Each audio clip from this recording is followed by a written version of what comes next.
Good morning. Welcome back to Simply Pilates. We are going to break in this new booty band. So let's go ahead and warm up. Feet hip distance apart. Let's start tracking our body alignment from the ground up. So feeling big toe, pinky toe, heel, that triangle of each of your foot. Equally distributed the weight through both legs. Grounding through those feet. Soft little micro bend in the knees. Taking an inhale, pulling up through the pelvic floor, connecting, corseting in the waist. Those abdominals holding up pelvic floor. Lift, inhale. Exhale, sliding shoulders down without popping the chest, keeping the chest nice and soft but collarbone wide. Take another inhale. Exhale, staying connected in the core, but crown of the head growing taller, still maintaining lots of length through the neck, through the chest, everything soft. Inhale. Exhale. We are grounded. Very good. So now we're going to hinge back at the hips. Arms float forward. Warming up the back of the body. As we hinge back, hips go back, loading into those heels, almost feeling as if you can move the toes. No weight is in the toes. If you're leaning into the toes, it means you're leaning into the knees, which is no bueno. Hard on the knees. So keeping those knees far behind those toes. Arms go forward, staying lifted through abdominals. Two more. And on this last one, we're going to stay down here. Keeping nice long alignment. If arms forward too much is like you're taking too much pressure in the shoulders. To keep shoulders down, I just want you to soften the arms and lower them down. Staying nice and low here. Keeping head long, we're gonna bounce, pulsing for 10, 9, lots of control, growing taller, not coming all the way up out of those knees. We wanna keep knees bent, keep the weight distributed back into the glutes, feeling the heels, supporting the weight of your body. Toes again can wiggle. 3, 2, 1. We come up to stand. Okay, legs should be fired up nice right now. Finding the weight. One leg. Other leg goes out to the side. Picking up the toe. We lift and lower. So here we want to find that connection through our abdominals. Lifting that leg up. Big work on that stabilizing leg as far as balance. Still trying to grow tall through the spine. Keeping our knee facing forward. We don't want to track our knee up to the ceiling. We want to keep our hips squared here. 4, 3, 2, and 1. Draw that foot down. We shift weight to the other side. Finding the toe balance. Now picking up the toe. Find your balance first, and we lift and lift. Again, growing taller all the way up through the spine, up through the crown of the head. 5, 4, 3, 2, and 1. We lower the foot down. Now we're going to come down again, holding the balance.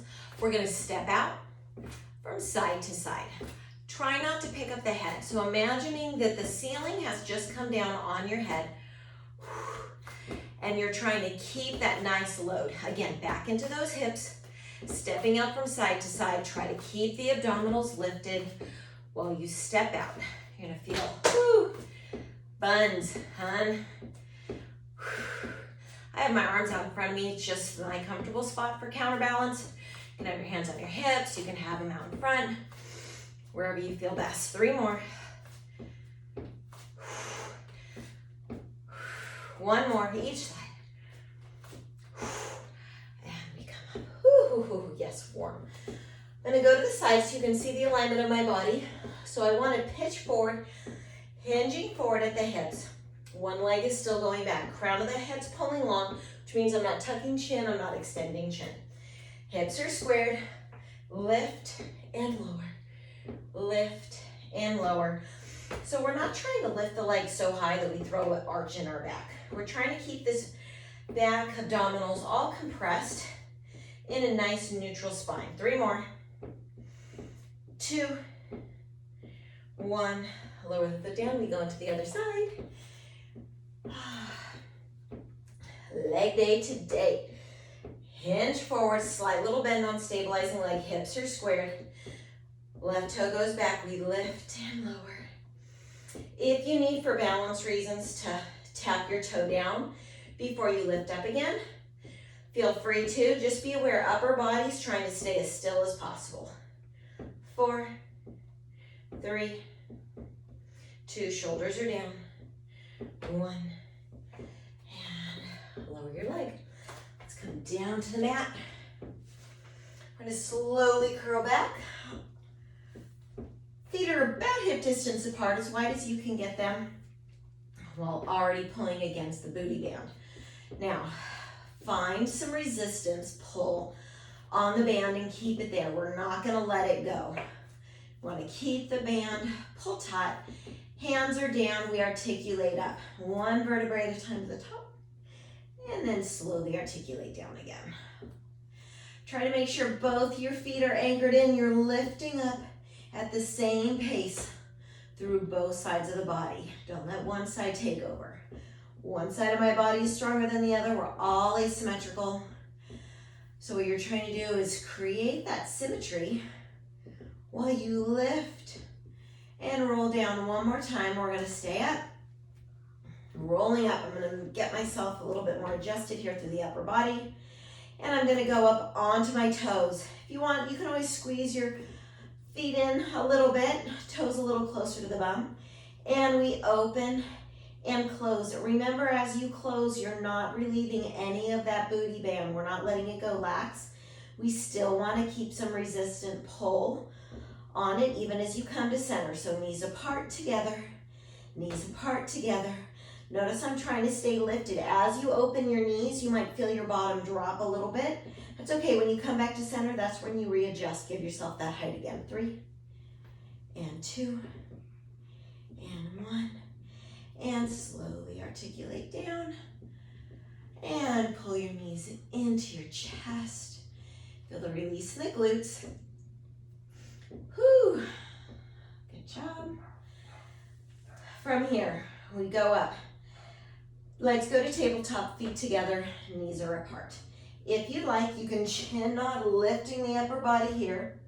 And we're going to pull our feet apart here. We're going to extend one leg, extend the other. So it's a single leg stretch. If you needed a little bit more support, you can always put your fingertips behind the base of your skull, keeping elbows nice and wide, but you're pulling belly button to spine. Imprinting that back, extending one leg while the other pulls in. 3, and 2, and 1. Legs out, legs in, legs out, legs in. 5, and 4, keeping tightness on that band. And 3, can you keep that back in imprint? 2, 1, leave them out. We pulse out. 10, 9, 8, belly button in. 7, 6, 5, 4, 3, 2, 1. Draw knees in, and we lower down. Oh, yes. So we got legs. Woo, and we have core. Let's roll on up. I'm losing my clip. We're gonna come on down. I'm gonna flip around. Get a little extension through the spine. No need for the band here. Just trying to get the stretch through the front of the body and extension through the back. So hands are next to the face. I want to lift myself up. Then what we call a Sphinx position. Shoulders are down, collarbones wide, crown of the head is pulling long, but I'm not yanking my chin. Still keeping cervical spine in nice alignment with the rest of the spine. Now pressing through the hands, I'm going to press up off of those elbows if I'm able to. If that's too much extension in the back, I'm going to have you go here. I'm going to have you roll down and push right back up into the Sphinx position. So you're either going to be doing the unrolling down and pushing up through the elbows to activate those back muscles, or if you have the extension, you're going to press through those triceps up onto hands. Slowly lower down onto elbows, going again. Lifting up, firing up triceps, getting lots of extension through the back. 4, keeping with your breath. Exhale for 3. And 2, keeping those shoulders out of the ears, scapular bones slid down in back pockets. 1, staying up. We look to the right, center. We look to the left, center. We nod down, center. We lift up, center. We slowly roll down again. All those movements could have been done here in the Sphinx position. Come on down. Let's press back into child's pose.